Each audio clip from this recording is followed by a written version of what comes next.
So I started out this week by fitting and soldering the sight base on, and then getting the front sight in place. And the next section of this to go on will be the top rib. These aren't finished fits and solders. There's some gaps and stuff in the front of here that doesn't come in real tight, and there's, it's not soldered in completely solid. And this rib will be done pretty much the same way. I'll fit the edges of it, and I'll just kind of loosely solder it down. The reason for that is when I go to do the regulation and adjust this, it'll have to be able to move and whatnot, and so if I had a real tight fit and then I changed the barrels a little bit, then I'd lose my fit. So no point in getting a real precision fit until after the regulation's done. But I do need the weight of the ribs on here and the sight base on here so that the weight is the same as the finished rifle is going to be. That way that it doesn't affect regulation by adding or changing the weight of the barrels any. One thing worth mentioning, old school, the way this used to be done would be to wrap wire and use wedges to pin this down and hold everything in place. A little more modern version is to use pipe clamps, also called Jubilee clamps, and just use a spacer over the top of it, and of course this can be slid on.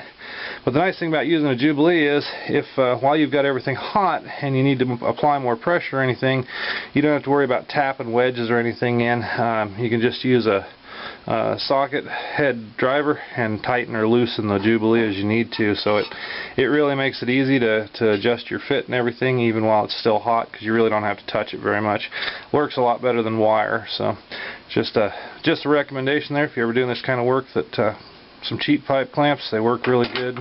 And you need for a full length rib, you need probably half a dozen of them, maybe less, depends on how spaced out you want to put your pressure points, but pretty good way to do it. So you can see I've got the top rib clamped on here, and like these Jubilee clamps, they work really good. Put a little block under them, keeps everything nice and firm. If you need to adjust as you're getting it heated up and whatnot, need to tighten it, loosen it a little bit, all it takes is a little bit of a wrench, and you can loosen or tighten as you need go as you go along.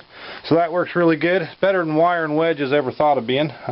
Traditional ribs and stuff were done with wire and wedges, and it still works just as good. But if you want the quicker, easier version, get yourself some of these clamps like this. I had a guy ask me the other day, and he was having some problems getting his solder to work and getting it to flow properly and whatnot, and he asked me what I was using for a heat source. I do use propane for most of the stuff with high force 44. You can use an acetylene torch, you can use a rosebud or a tip or something like that. Propane gets hot enough to do most high force jobs, so that's not a problem.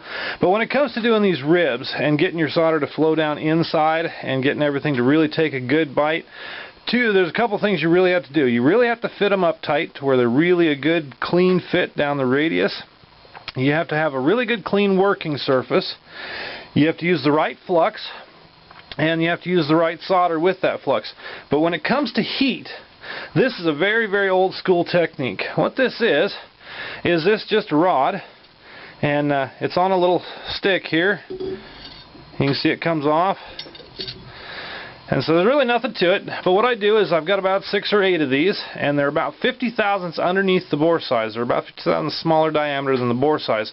That way, as you get expansion and contraction, you don't have to worry about ever getting one stuck in there from the metal being a press fit or whatever. So you turn them. I turn one of these down to about 50 thousandths under bore size, and you can do this if you've never done this before. It's not a bad idea to either use brass or copper, because brass or copper aren't going to damage your rifling.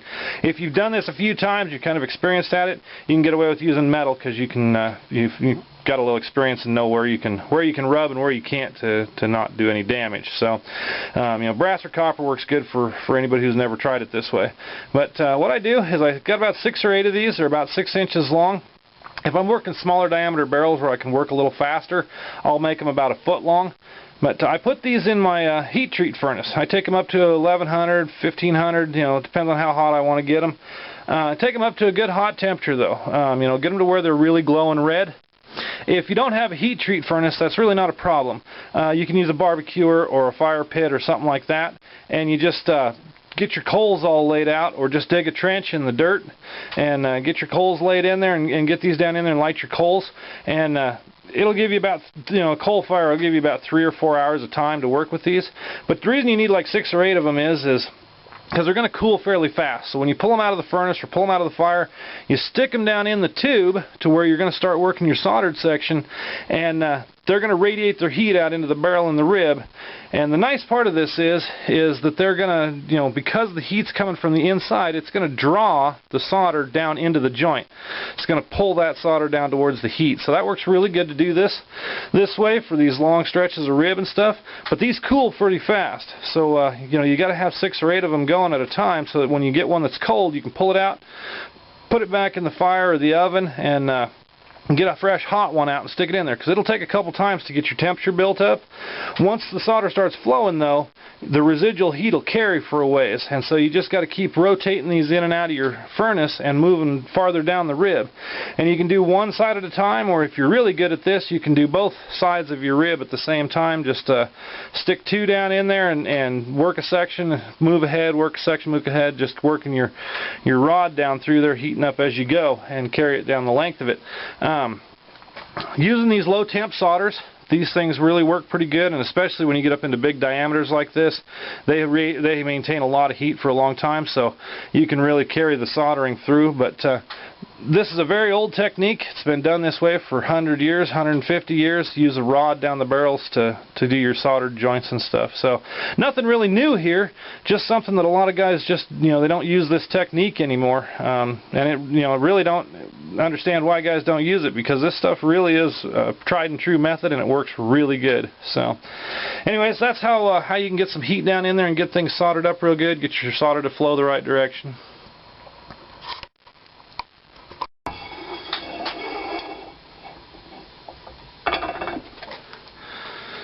So you can see as I slide these rods in here, if you wait just a minute here, you'll see the heat, the temperature work its way forward. And if you watch this little strip of solder that I've got laying right here, you'll watch it, it'll just turn into liquid just like this one and flow right down into the joint. So, from here back, I've already got everything soldered up so far, and then you can see it just barely melting as it goes along there. And you can see it just kind of works its way right down into the seam. And so as I keep swapping those rods out and pushing them farther forward, that heat just works its way and carries forward, and that solder just draws right down in there. It's about the cleanest solder joint a guy could ever ask for this stuff.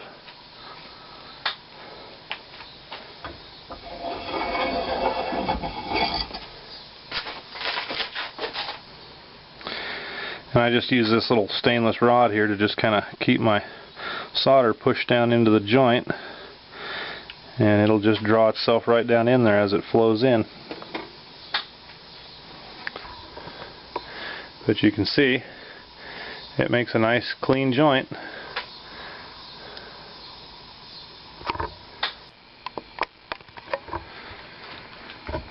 So as you can see, I got a nice clean joint down both sides of the rib here.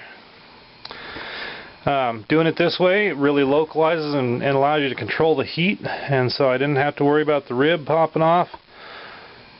The swivel underneath didn't move, and the front side and the wedge up here didn't move at all. Being able to control the heat like that really makes it work good. Right now it's still pretty warm, so I'm going to leave the clamps on. I'll let it cool completely until it's cool to the touch. And then I'll come in, pull the clamps and the little wedge things, little blocks there, and I'll clean up the flux off of here. But I'm not going to do anything else as far as cleaning up the solder and whatnot in the joint, because the next step after this, of course, is I got to put the bottom ribs on, but then I've got to regulate it. And so that'll mean heating up this front a bit and adjusting the wedges and whatnot up there. And so there's no point in cleaning this up, because the solder is probably going to push around a little bit anyways. So after it's regulated is when I'll do all the actual solder cleanup on this joint. But you can see that that's a really good method, works really good. And one of the nice things is when you're working on something this size where you've got a lot of distance between your barrels, once this side was soldered down, it never even got soft again. Even though this side is still a little soft over here, you can see this side This side here is pretty hard. This side over here is still a little soft. You can see it pushes the solder around. So having that kind of distance allows it to really stay in place and the heat doesn't transfer using this method. So works really good. So here we are. You can see that I kind of cleaned it up. Got all the flux and stuff off of it, but I haven't cleaned up any of the solder down in the joint. Put the top ribs completely on and the bottom rib is completely on. And then from the muzzle end, you can see that there's still quite a bit of gap around the sight, and that this hole between the rib and the opening in the barrels hasn't been filled yet. Like I said, I'm not going to clean any of this solder and stuff up around here on the ribs and whatnot, because when I regulate I'm going to have to heat this up, twist it and adjust it and get the regulation just right. So it's just going to make a little bit more of a mess on it every time I do it. No point in doing a real good cleanup on these solder joints yet until after the regulation is done. So, but I did want you to see that it does look pretty clean and whatnot, that method of soldering does work pretty good.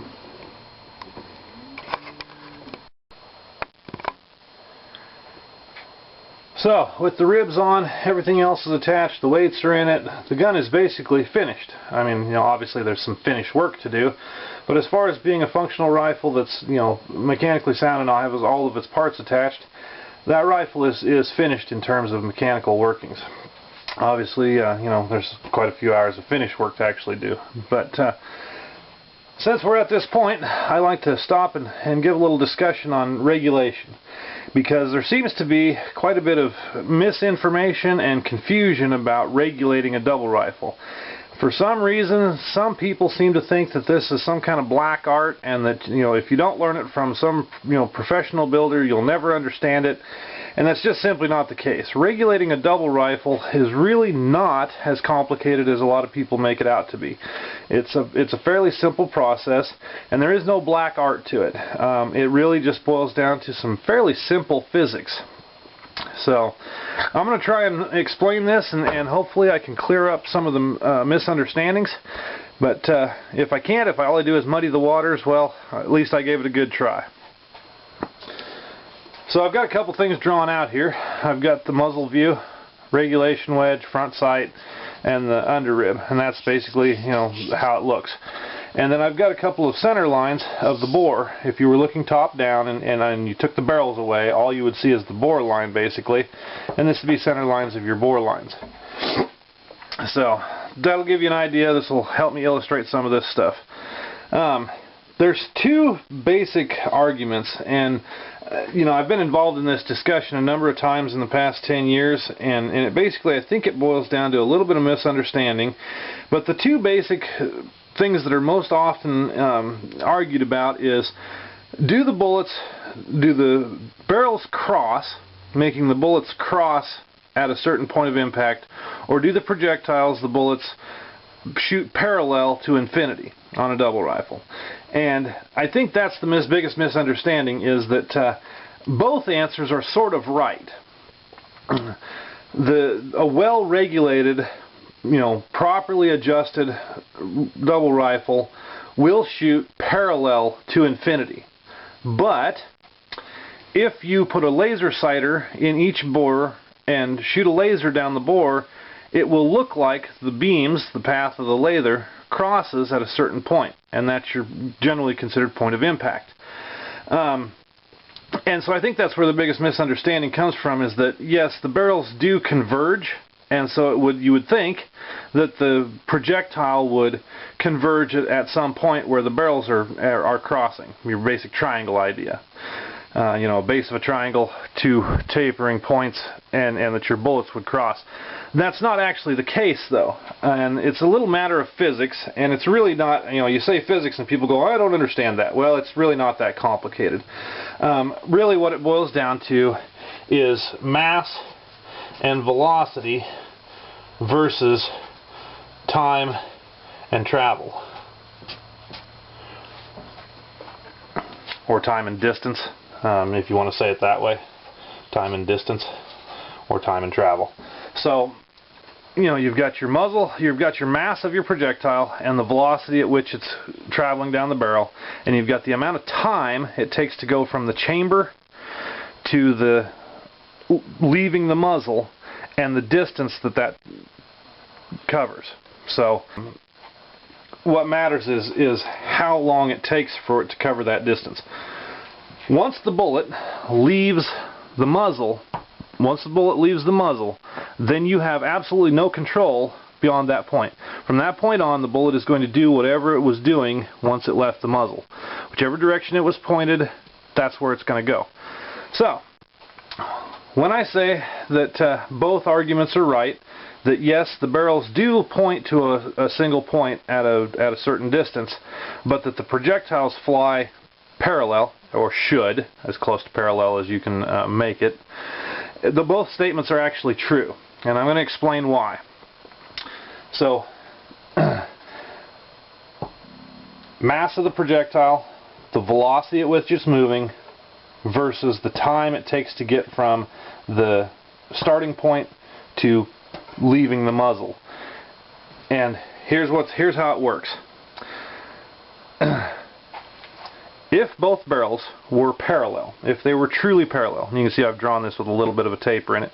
If both barrels were truly parallel and everything was, absolutely perfect down the center line and your bores were parallel to each other, your projectiles would not ever regulate to a point of aim that would be usable in hunting.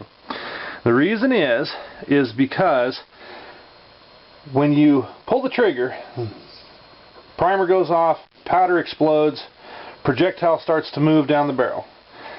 The distance and time it takes to go from here to here comes back to the simple law of everything has an equal and opposite reaction. Once that projectile starts moving, then the recoil forces push back against the shooter. They push back through the stock and back into the shooter. The muzzle starts to rise from the recoil forces. When that happens, if your barrels are parallel, not adjusted for it, the barrel is actually moving up, and to some degree it's rotating to either the inside or the outside. And that depends on whether it's a left or right-handed gun. So I'm going to give these in kind of general terms because this is going to be a left-handed gun, but it works the same, works a mirror image basically if it's a right-handed gun. So what happens is the bullet has time, and it happens in fractions of a second. It takes a fraction of a second for the bullet to go from the chamber to the end of the muzzle, but that amount of force and recoil changes your starting position, and it moves the muzzle of the rifle up, and because it's rifled and things start to turn in the rifling, the projectile starts to turn in the rifling, it also causes the gun to rotate. There's also a second reason that the gun rotates. It's actually every gun does this. Single shot rifles do this too. Bolt guns, every gun does this. But you don't notice it on a single gun because the point of rotation on a single gun is the center of the bore. The point of rotation on a double rifle is the center of the barrels. And so what happens is, from the time you fire it to the time it leaves the muzzle, the recoil forces act against it, the barrel starts to rise, and the barrel also starts to rotate. And so if you're looking at this as a left-handed gun, when you pull the trigger, this thing is rotating up and to the inside, changing the location where the bullet or ball leaves the muzzle. When you shoot the other chamber, the point of rotation is here, not here, and so the muzzle starts to rise and rotate out again, because you got to keep in mind that you're shooting off the shoulder. You're not shooting from a center point, you're shooting off the shoulder, and so the barrels are going to rotate off the center point of where it anchors on your shoulder. It's not going to rotate off the center point of the barrel, it rotates off the center point of where the forces act against your body.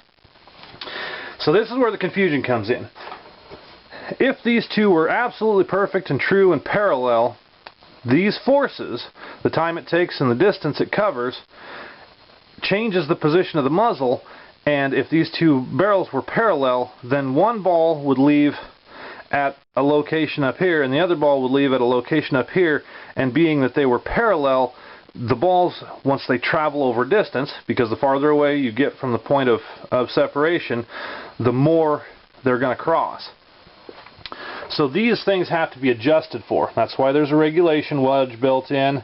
That's why sometimes you have to regulate a midpoint wedge, is to change these barrels' locations so that at the point they leave the muzzle, they're both going to end up shooting parallel over distance. And so that's really what regulation boils down to, is making the adjustments here, both bringing them together and apart and adjusting them up or down so that when the projectile leaves here, it's going to end up shooting at a parallel line.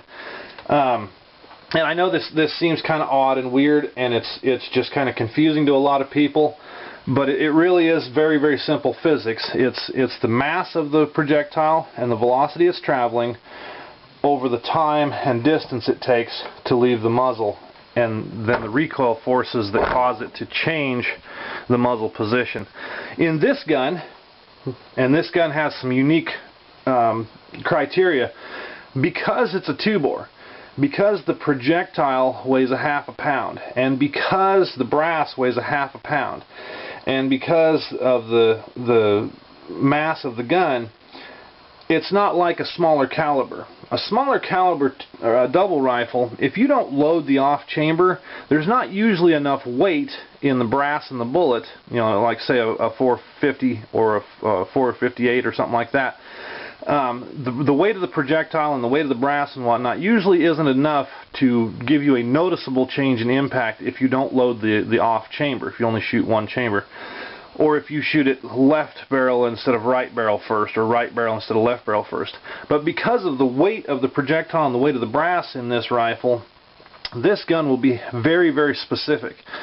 It will have to be shot from the left barrel first, and it will always have to have both chambers loaded in order to keep the regulation accurate. Because what will happen is when you lose a half a pound of weight, the regulation will change because the amount of force it takes to move the gun will change.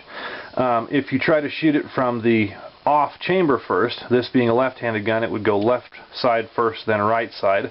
That would be the proper way to shoot it.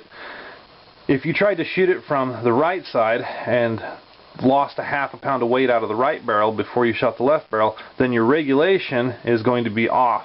It's going to be backwards, basically, of affecting the mass and weight of the gun.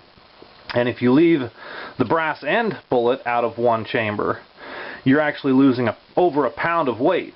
Half a pound of brass, half a pound of projectile, that's a pound of weight plus the powder. And so you're going to lose, you know, a pound would make a difference on regulation, because it changes the forces that act. You know, the force of the bullet traveling will have less weight to act against in the gun. So those things all have to be considered, and that's something I discussed with the customer, was that this gun, unlike most double rifles, will be very, very specific in the way it works. Is it will always be a left-handed gun. Shooting it from the right shoulder will not work. Some double rifles you can shoot left or right-handed, and they still are regulated close enough, and their weight and balance is close enough that it doesn't change where the bullets hit. This one is not going to work that way. It's going to have to be shot from the left side, and it's always going to have to be shot from the left barrel first, and it will always have to have both chambers loaded before you shoot one barrel because of the weights involved. And it's all about the mass, basically. So, how do you regulate this? Well, it's really pretty simple.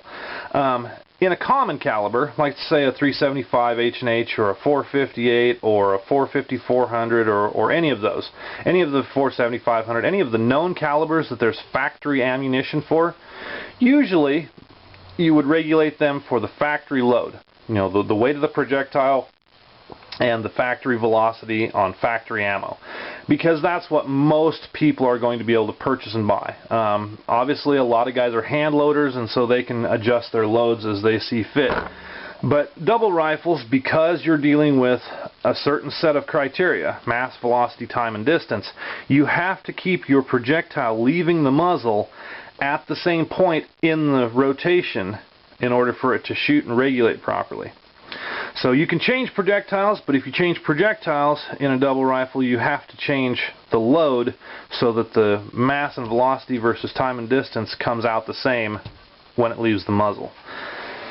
And that doesn't mean that the velocity has to be the same leaving the muzzle. It means that in combination, the point at which the muzzle is in its rise and roll has to be the same.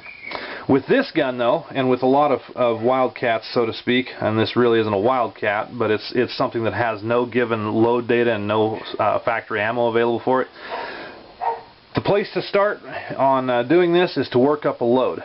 And when I say work up a load, you know, anybody who's ever done this for accuracy understands that it's not necessarily about getting the maximum velocity. It's about getting the most accuracy.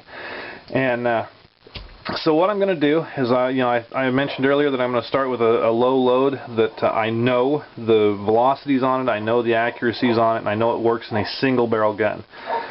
Hopefully, I will find a common load that will shoot very accurately in both barrels and not give me any problems. And that's what the goal is in working up a load, is to find a common load, whether it's 350 grains or 700 grains or whatever it is.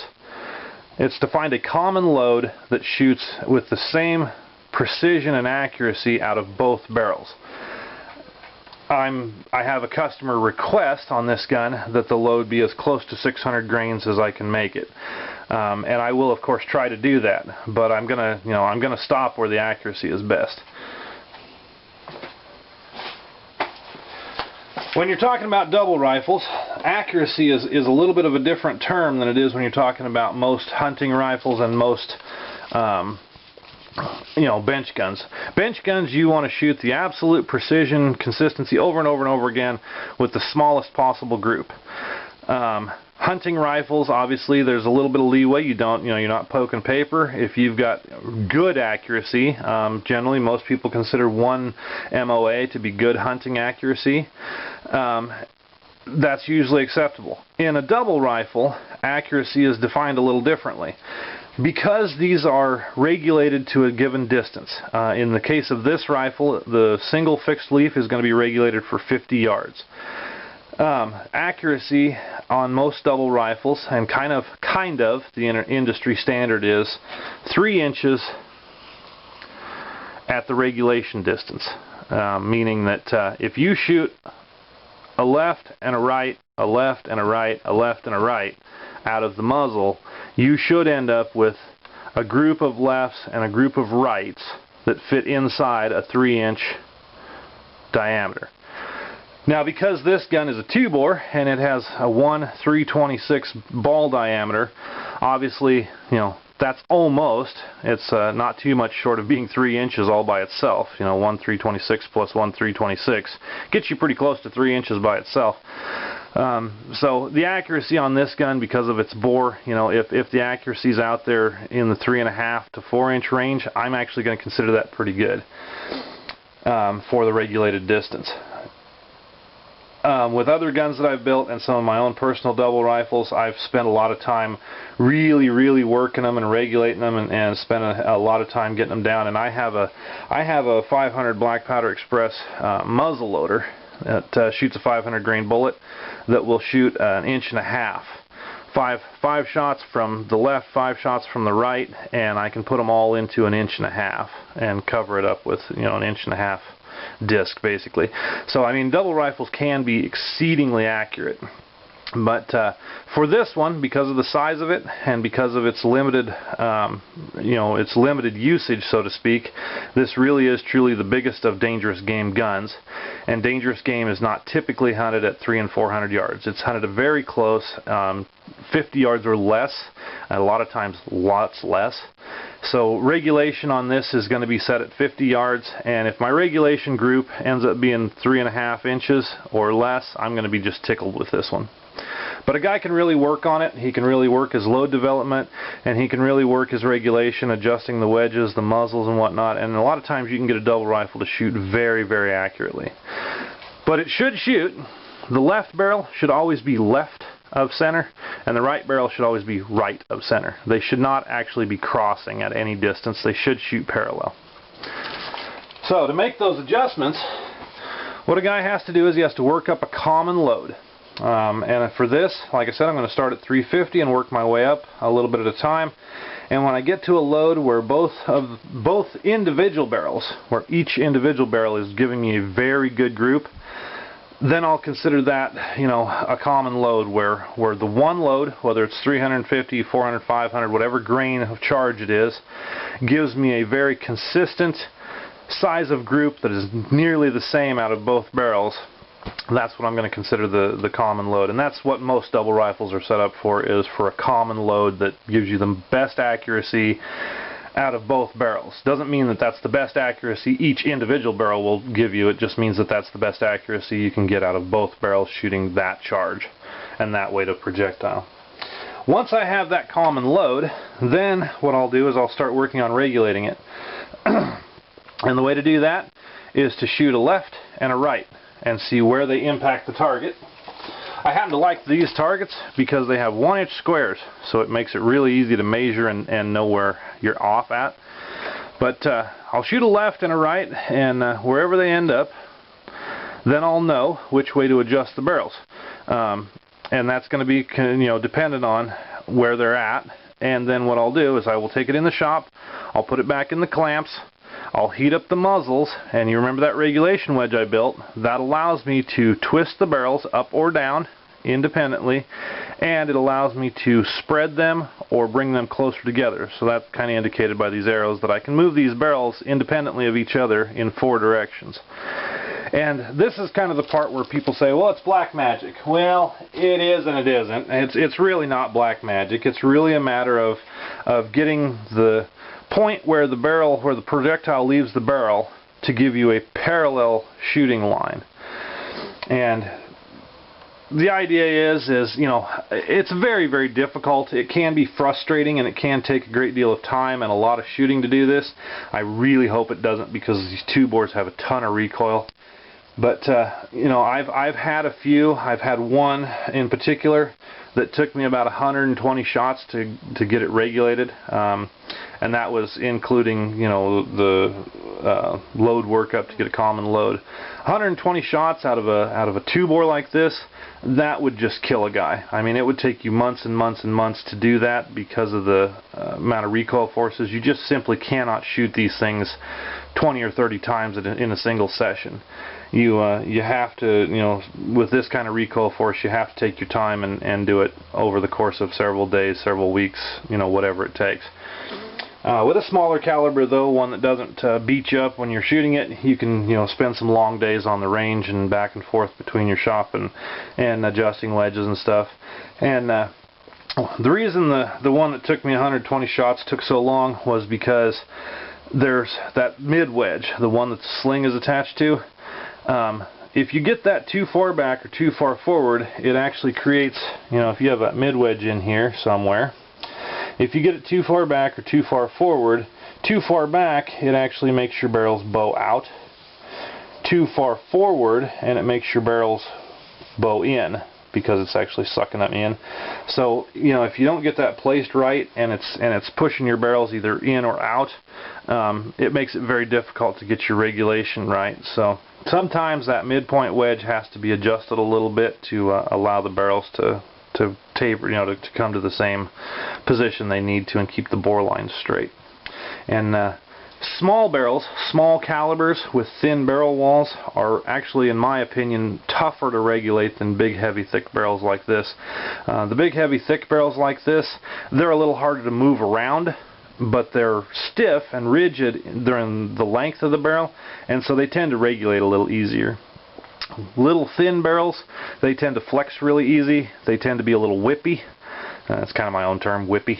But they tend to be a little whippy, and so I've had more difficulty with small calibers in thin barrels than I have with bigger calibers and heavier barrels. So, but that's about the gist of it, and that's pretty much where I'm at. I will start in with that 350 grain load, and I'll shoot for some accuracy, and I'll work my way up, heading for that 600 grain load that the customer's goal is, and we'll see where we get. I doubt I will get to 700. Once you shoot it a little bit, it's pretty easy to figure out what's going to work. There's that certain point where increasing the powder charge starts to open the groups back up. Once that happens, you know that you're going to be in a range between a certain charge. So I kind of doubt I'm going to get to 700 doing this, and I don't know if I'm going to even get to 600. My experience has been with these that 350 is a very good load for a 24-pound gun. Gives you about 1,050 feet per second velocity, and it's comfortable to shoot. This gun being as heavy as it is, it'll probably take the extra powder charges and be fairly reasonable to shoot, but that doesn't mean the accuracy is going to be there at those charges. I've shot these things up to 500 grains, and at 500 grains on the single shot, it's getting 2.5 or 3 inch groups out of a single barrel. So if you figure a 2.5 or 3 inch group on 2 barrels and shooting parallel, that gives you somewhere between a 4.5 and 6 inch aggregate group, and that's probably a little more than I want. I'd like to keep it down under like 3.5, 4 inches max for the aggregate group if I can. So that's how it works, and that hopefully that clears up the idea that they cross versus do they shoot parallel. I'll reiterate it one more time. If you stick a laser sighter down the bores of a double rifle and you trace the lasers out, it will appear that they cross at a given distance. But when it's actually shot, because of the dwell time, the time it takes from the bullet to get from the starting point to leaving the muzzle, and the recoil forces that act against it, a well-regulated double rifle should shoot parallel on horizon to infinity. Obviously the horizon line, as the bullet loses velocity, is going to continue to drop to the ground, but as far as on the vertical, it'll eventually hit the ground. On the horizon though, if you look at point of impact, it should shoot parallel all the way to infinity. So getting it to do that, well, that does take a lot of work and some regulation sometimes. Sometimes you get lucky and it only takes a few shots, but a lot of times it takes considerable amount of effort to get your load workup done and get your regulation tweaked to where it's shooting parallel. So I hope I haven't made the situation worse or confused you more. Hopefully that actually clarifies some things on how regulation actually works. And as I said, if you look at it from a bore sighter perspective, where you're looking at shooting a laser line down the center line of the bore, yeah, it does look like the paths cross. But when you're actually shooting it, because of the physics involved and the recoil forces and the dwell time from chamber to leaving the muzzle, they should actually shoot parallel. So, alrighty. Next week, we'll get on with load workup and regulation.